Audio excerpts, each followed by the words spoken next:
저하고 신학교 같이 다니셨던 목사님 딸이 갑작스러운 암 진단을 받았습니다. 그래서 정말 주님을 바라보면서 그 딸 간병을 하시는데 그 목사님의 일기에 그 기도 중에 주님이 너무나 선명하게 주신 음성을 들으신 기록을 하셨어요. 주님이 그 목사님께 이렇게 말씀하셨습니다.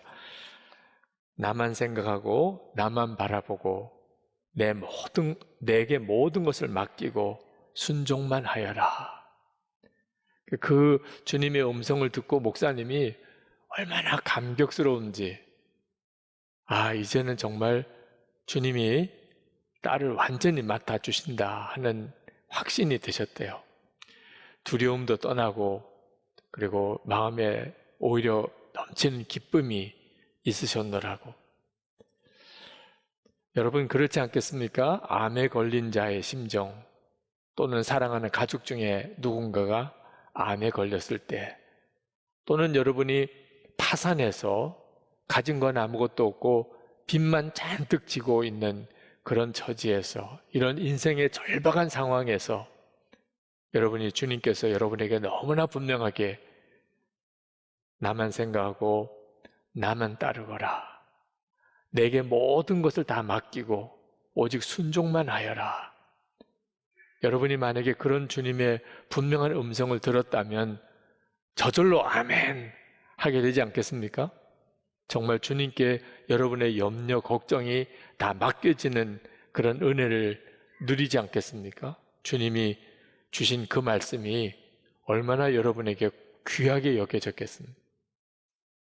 근데 문제는 편안할 때, 일이 잘 될 때, 그래도 세상에서 나 찾는 사람 많을 때, 그때 나만 생각해라, 나만 바라보라, 내게 다 맡겨라, 내게 순종만 하여라 라는 주님의 음성을 들었을 때는 어떨까요? 그때는 참 부담스럽게만 느껴질 수도 있습니다. 모든 일이 다 형편이 좋은데 모든 걸 주님께 맡기고 주님만 의지하고 주님만 바라보고 주님께 순종하고 꼭 그렇게 살아야 돼요? 이런 말이 툭 튀어나올 수 있다는 거죠. 바로 이것이 두려운 거예요. 우리가 하나님을 믿는다고 하면서도 아직 진짜 하나님을 믿는 게 아니고, 영적인 형편이 어떤지 제대로 깨달은 것도 아니고, 우리가 진짜 살 길을 붙잡은 것도 아니라는 겁니다. 그래서 많은 성도들이 하나님의 인도를 받거나 하나님이 보호하심 속에 살지 못하는 거예요. 형편이 어려우면 간절히 주님을 찾다가도 조금만 형편이 편안해지면 그냥 주님을 잊어버리는 태도. 이스라엘 백성이 아이성 전투에서 졌을 때 여호수아와 장로들, 이스라엘 백성들은 다 죽는 줄 알았습니다. 이제 끝나는 줄 알았습니다. 그렇게 절망을 했습니다. 하나님이 아간의 죄를 제거하게 하시고 다시 아이성 전투를 하게 하실 때 그들은 매사에 하나님의 인도를 구했습니다. 그리고 하나님 말씀하고 지시한 대로 철저히 순종해서 두 번째 아이성 전투에서는 아이성 주민들을 다 죽이고 대승하죠. 자, 그런데 그 다음에 바로 그들은 또다시 그만 영적으로 안일해졌습니다. 이스라엘의 그 아이성 전투 승리 소식이 전해지고 가나안 7 족속이 살고 있었는데 그 7 족속이 평소에는 서로 으르렁거리고 싸우는 관계였다가 다 연합군이 됩니다. 여호수아와 이스라엘과 함께 싸우려고 그들이 다 힘을 합해요. 그런데 그 중에서 히위 족속 사람 중에 기브온 사람들이라고 있었습니다. 그들이 거짓으로 화친을 청해 온 거예요. 마치 아주 멀리 사는 사람들인 것처럼, 오랜 여행을 통해서 그들이 온 것처럼 옷도 꾸미고 가지고 있는 빵도 곰팡이가 핀 빵을 가지고 그리고 찾아온 거예요. 그리고는 화친 조약을 맺자는 겁니다. 우리를 죽이지 말도록, 그리고 우리가 서로 화친하자고. 그리고 우리가 당신들의 종이 되겠다고. 여호수아와 이스라엘의 장로들이 그때 하나님께 묻지 않았습니다. 그리고 그들과 화친 조약을 맺어요. 14절에 보면 주님께 묻지도 않은 죄라는 구절이 나옵니다. 여러분, 이 구절은 이제부터 우리가 죽을 때까지 잊어버리지 않는 성경 구절의 하나가 되어야 됩니다. 주님께 묻지도 않고, 여호수아 9장 14절, 주님께 묻지도 않은 채. 여러분이 살아가는 동안 내내 이 구절이 떠올라야 돼요. 무슨 결정을 내릴 때, 무슨 말을 할 때, 여러분이 무언가를 계약을 할 때, 사인을 할 때 주님께 묻지도 않은 채 이 말씀이 생각나야 합니다. 이스라엘 백성들이 왜 주님께 묻지 않고 기브온 사람들과 화친 조약을 맺었을까요? 물을 필요도 없다고 생각됐기 때문입니다. 뭐가 좀 궁금해야, 애매해야, 뭐 좀 곤란해야 하나님께 어떻게 할까라고 묻잖아요. 너무 뻔한 걸 척 보면 알잖아. 척 보면. 이 척 보면 아는 거 이제 조심해야 합니다. 여호수아가 보기에 그냥 척 보면 알았어요. 이 사람들은 아주 멀리 사는 사람들이구나. 하나님이 가나안 족속은 다 멸하라고 하셨지만 멀리 사는 사람들이야 화친을 맺고 또 우리 종이 되겠다는데 우리에게 손해볼 거 없잖아. 그래서 그들과 화친 조약을 맺은 거예요. 알고 보니까 바로 옆에 있는 사람들이에요. 가나안 족속 중에 하나예요. 하나님이 진멸하라고 한 족속들이었어요.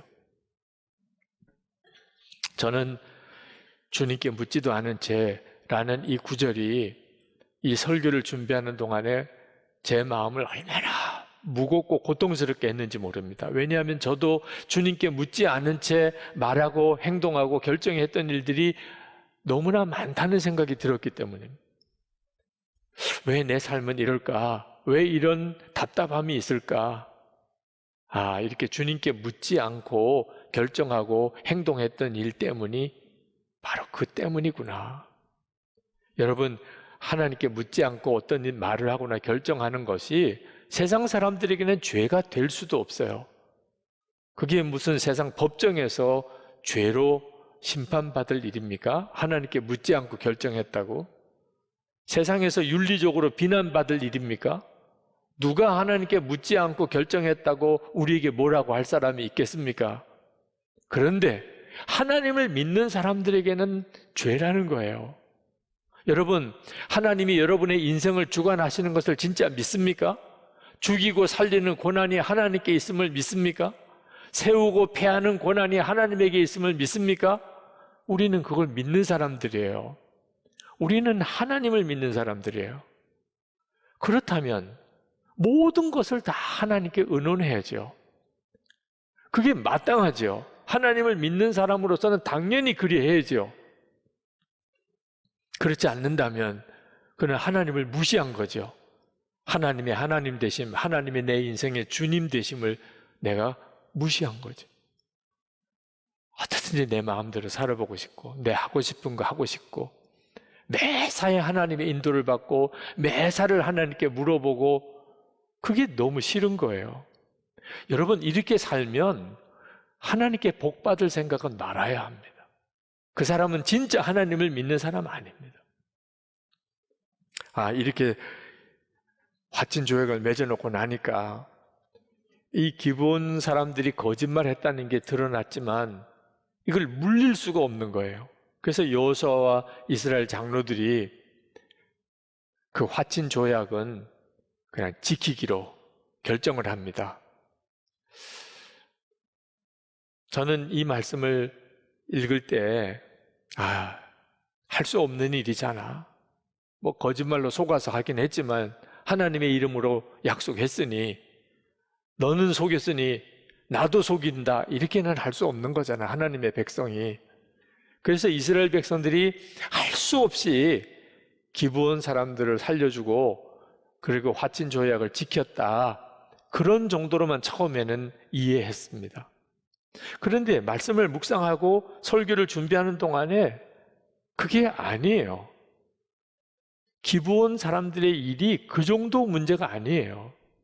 하나님은 기브온 사람들에 대한 마음이 억지로 받아주고 거짓말이라도 하나님의 이름으로 약속했으니 아유, 할 수 없구나 이런 마음이 아니었어요. 하나님의 마음은 기브온 사람들에 대해서 굉장히 간절하셨어요. 하나님은 기브온 사람들을 정말 기쁨으로 받으신 것을 느꼈어요. 기브온 사람들은 거짓말도 했는데, 이스라엘 백성을 속였는데, 근데 왜 그랬는지를 한번 생각해 봐야 됩니다. 기브온 사람들이 왜 거짓말했죠?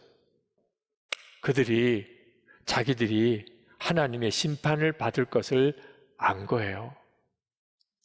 자기들이 하나님의 심판을 받을 대상이라는 걸. 하나님은 살아계시고 하나님이 가나안 족속을 다 멸하기로 작정하셨고 그걸 이스라엘 여호수아와 이스라엘 백성을 통해 그 일을 이루신다는 것을 그들이 안 거예요. 자기들은 지금 멸망당할 땅에 멸망당할 족속들 중에 자기들이 지금 있는 거예요. 그걸 그들이 알았어요. 살아야 되잖아요.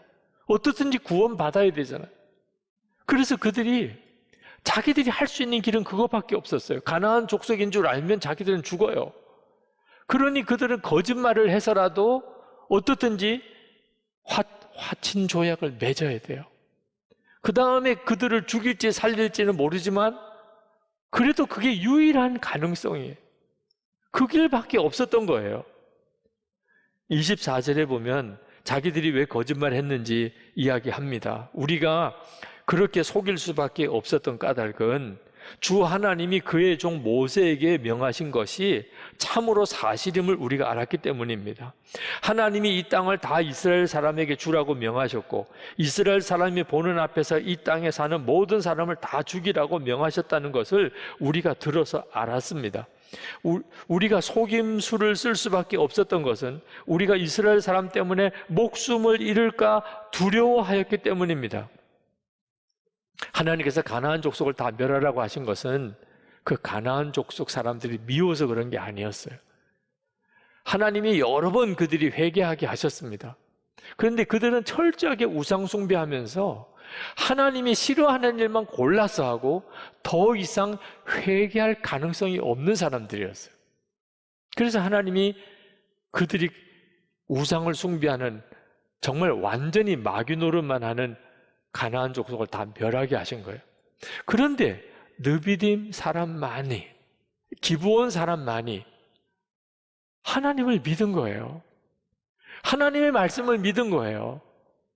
그리고 하나님의 심판하심을 믿은 거예요. 자기들이 죽게 된 것을 그들이 안 거예요. 이건 정말 놀라운 일이에요. 사람의 수나 인간적인 힘만 본 게 아니고 하나님을 진짜 믿은 거예요. 이스라엘 이 기브온 족속이 그렇게 해서 무슨 이익을 얻은 게 있습니까? 아닙니다. 그 용사 중에 강한 용사들, 큰 성읍을 가지고 있는 그들이 이스라엘의 종이 돼요. 그때부터 그들은 나무하고 물 깃는 일만 해요. 27절을 보세요. 바로 그날로 여호수아는 그들을 회중을 섬기고 주님의 제단을 돌보는 종으로 삼아 나무를 패고 물을 깃는 일을 맡게 하였다. 그들은 오늘까지 주님께서 택하신 곳에서 그 일을 하고 있다. 세상적으로 보면 기브온 사람들은 완전히 정말 하루아침에 꼴이 말이 아니게 된 거예요. 그렇게 큰 성읍에 그렇게 강한 용사들인 그 사람들이 이제 나무하고 물 깃는 일 하는 신세가 되고 이스라엘의 종이 됐어요. 아니 세상이 왜 이렇게 하냐 말입니다. 한 가지 분명한 것은 그들이 아무리 큰 성읍이고 그들이 아무 용사라도 하나님의 심판으로 다 전멸하게 됐다면 무슨 소용이 있냐. 성이 크다는 거, 그들이 용사였다는 게 그게 무슨 소용이 있어요. 이제 다 죽게 생겼는데, 하나님의 심판으로 다 죽게 생겼는데, 성이 크다는 거, 용사라는 자랑거리가 무슨 소용이 있어요. 이걸 기브온 사람들은 깨달은 거예요. 비록 그들은 종이 됐지만 무슨 종이죠? 하나님의 성전 일하는 종이 됐어요. 그들이 나무하고 물 깃는 일은 이스라엘 백성들에게 주려고 한 게 아니고 하나님께 제사 드리는 성막에 들어가는 나무랑 물을 길어 섬기는 일을 한 겁니다. 성전 예배자가 된 거예요. 용사였던 그들이 이제는 하나님의 성전을 예배하는 일을 위해 섬기는 자들이 된 거예요. 하나님께서 그 기브온 사람들을 얼마나 좋아하셨는가? 그건 뒤에 성경에 나옵니다. 사무엘하 21장에 보면 사울 왕이 이 기브온 사람들을 죽이려고 합니다. 그때 하나님이 기브온 사람의 편에 서요. 기브온 사람을 보호하십니다. 이스라엘 백성이 바벨론의 포로로 끌려갈 때 그때 기브온 사람들은 나는 유대인 아니라고 도망갈 수도 있죠. 근데 같이 포로로 잡혀가요. 70년 뒤에 돌아올 때 그때 예루살렘은 황폐한 곳입니다. 유대인들조차도 자리 잡은 사람들은 안 돌아갔어요. 그런데 느디님 사람이라는 이름으로 이 기브온 족속들은 다 돌아옵니다. 그리고 예루살렘 재건하고 하는 일에 그들이 앞장서요. 이스라엘 백성들보다 더 이스라엘 백성답게 그들은 삽니다. 믿음이 좋다는 사람, 겉으로는 드러나지 않아도 속으로 무너진 사람 많더라고요. 저라고 다르겠습니까? 그게 저에게는 두려운 것이었어요. 나는 다를까? 겉으로는 성실하고 경건해 보이지만 제 속마음은 제가 알죠. 똑같잖아요. 사람은 어쩔 수 없이 똑같잖아요. 아니, 그냥 더러운 게 아니고 마귀가 삼키려고 돌아다니고 있어요. 야, 그러니 이게 얼마나 무서운 일입니까? 나이가 들면 좀 괜찮아질까? 그렇지 않더라고요. 주님과 이게 친밀하게 교제하는 것에 대해서는 조금도 변화가 없고 제 삶에도 변화가 없고 오히려 나이 들수록 더 사람이 이상해지는 경향도 있어요. 어느 순간에 나이가 엄청 들었어요. 주님 앞에 설 때가 문제죠. 세상에 사는 동안에는 3대째 목사다, 그래도 뭐 성실하다 말은 들을 수 있죠. 사람의 평가가 중요한가요? 주님 앞에 섰을 때 주님께서 내가 너를 도무지 알지 못한다, 그런 사람이 많을 거라고 그랬는데 나는 아닐까? 그 점에 대해서 너무너무 두려운 거예요. 기브온 사람들이 자기들이 멸망의 땅에 멸망의 족속들과 함께 있다는 것을 그들이 깨닫고는 그들은요 가만히 있을 수가 없었어요. 그렇게 있으면 죽으니까. 그들은 어떻게 해서든지 구원받아야 될 길을 찾았어요. 그래서 거짓말도 어쩔 수 없이 한 거예요. 그리고 그들은 구원을 받은 거거든.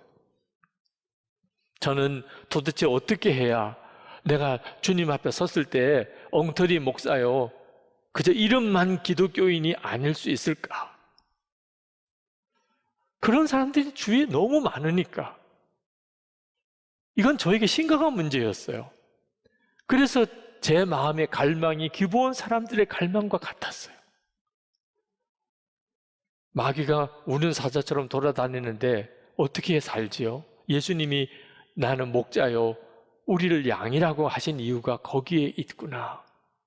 양이 이리가 삼키려고 돌아다닐 때 살 길은 목자 옆에 붙어 있는 것밖에 살 길이 없잖아요. 내가 믿는 예수님이 진짜여야 한다.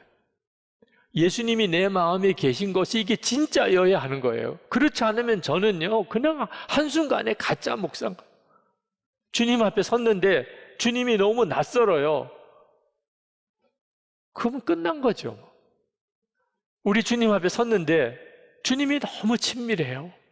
그러려면 어떻게 해야죠? 지금부터 주님과 친밀하게 살아야죠. 지금 주님과 함께 친밀히 살지 않는데 어떻게 주님 앞에 섰는데 친밀할 수 있겠어요? 그래서 24시간 주님을 바라보자고 한 거예요. 저에게 있어서는 이것은 그저 목회 좀 더 잘해보자 그런 문제가 아니었어요. 제가 사느냐 죽느냐 하는 문제. 내가 진짜 예수 믿는 그 사람이냐, 예수님은 정말 내 안에 계신 거냐? 그 문제였어요. 처음에 일기를 쓰면서 여러분 주님 바라보자고 한 것도 설교만 해서는 안 된다는 걸 알았기 때문에, 주님을 바라보시라, 주님과 친밀히 동행하라고 설교해도 성도들은 좀처럼 안 변하는 거예요. 삶이 안 변한다는 것은 진짜 예수를 믿고 있는 게 아니라는 뜻이거든. 그럼 어떻게 해줘야지? 일기라도 한번 써서 매일 점검해 보시라. 힘들어요, 못하겠어요, 왜 이렇게 부담스럽게 해요? 저도 다 압니다. 저도 얼마나 힘들까 하는 생각도 들어요. 안 하던 일기도 쓰는 것이 그게 쉬운 일이겠어요? 예수 동행 속해 다 참여하시라고 그렇게 권하지만 힘들다, 어렵다 하시는 분들 있는 거 압니다. 그때 제 마음에 10년만 해보자, 10년만. 정말 성도들이 변화되는가? 변화된다면 이건 진짜 해야 될 일이죠. 변화되지 않는다면 그때 교인들에게 사과하고, 그리고 일기 안 써도 된다고 하는 수밖에 없지요. 5년째 되던 해 2016년 일기를 1000번 이상 쓴 분들이 이제 나오기 시작했었어요. 일기를 1000번 이상 쓴 사람들만 한번 다 모이자 그랬어요. 그래서 물어봤어요. 일기를 한 1000번쯤 이상 써보니까 삶이 변화됩니까? 그때 그분들이 하시는 이야기가, 제가 일기를 한 1000번 쓰고 나니 그동안 넘어지던 것 이제는 안 넘어지는 것을 깨달았습니다. 그러면 됐다. 그런 역사가 일어난다면 그러면 해보자. 끝까지 해보자. 지지난주 토요일에 예수 동행일기 쓴 지 10년째 되더네 증인 모임을 했습니다. 예수 그리스도 주님 바라보고 살았던 지난 세월 동안 삶의 변화에 대한 간증과 고백이 참 많았어요. 예수님만 그냥 바라보려고 한 거예요. 근데 그것 자체도 이 기본 사랑과 같은 마음 아니면 못하는 거예요. 여러분 자신이 진짜 예수 믿는 사람이냐 아니냐, 그건 어디서 결정나는 거죠? 예수님이 나와 함께 계시냐 아니냐는 걸 진짜 믿느냐 아니냐에 결정나는 거예요. 그냥 교회만 다니고 왔다 갔다 하는 것으로 예수 믿는 거 아니에요. 기도를 해도 어려움은 살려주세요, 편안하면 잊어버리고, 이건 기도 생활도 아니에요. 형편이 좋으나 안 좋으나 나는 항상 주님 바라보고 사는 것이 예수 믿는 거지. 왜 그렇게 믿어야 하는 거죠? 마귀가 우는 사자처럼 삼키려고 돌아다니고 있는 형편에 살고 있는 거예요. 그러니 진짜 예수님으로 살지 않으면 다 무너져요. 다 넘어집니다. 예수 믿고도 저 모양이야? 이런 소리 지금 많이 듣잖아요. 이제는 숨길 수도 없어요. 이제 기도하는 시간을 좀 가졌으면 좋겠습니다. 여러분, 기본 사람의 심정으로 하나님을 믿어야 합니다. 주님과 동행하는 삶, 이게 진짜여야 돼요. 멸망당할 땅에서 멸망당할 사람들과 함께 살고 있다. 여기서 나는 어떻게 살아야 되나? 어떻게 구원받아야 되나? 우리가 예수 믿는 것을 절대로 적당하게 생각하면 안 됩니다. 오늘 그저 교회만 나오시거나 영상으로 예배 드린 것으로 예수 믿는 줄 아시는 분들은 마음을 바꾸시기를 간절히 호소합니다. 기본 사람들 심정으로 그렇게 주님께 나가야 됩니다. 그러면 하나님이 반드시 받아주십니다. 진짜 살기를 원하는 사람을 외면하시는 하나님이 아니십니다. 그가 어떤 사람이었든지 간에 주님은 책임져 주시고 보호하시고 지켜주십니다. 주여, 제가 주님을 그렇게 알기를 원합니다. 주님과 그렇게 동행하기를 원합니다.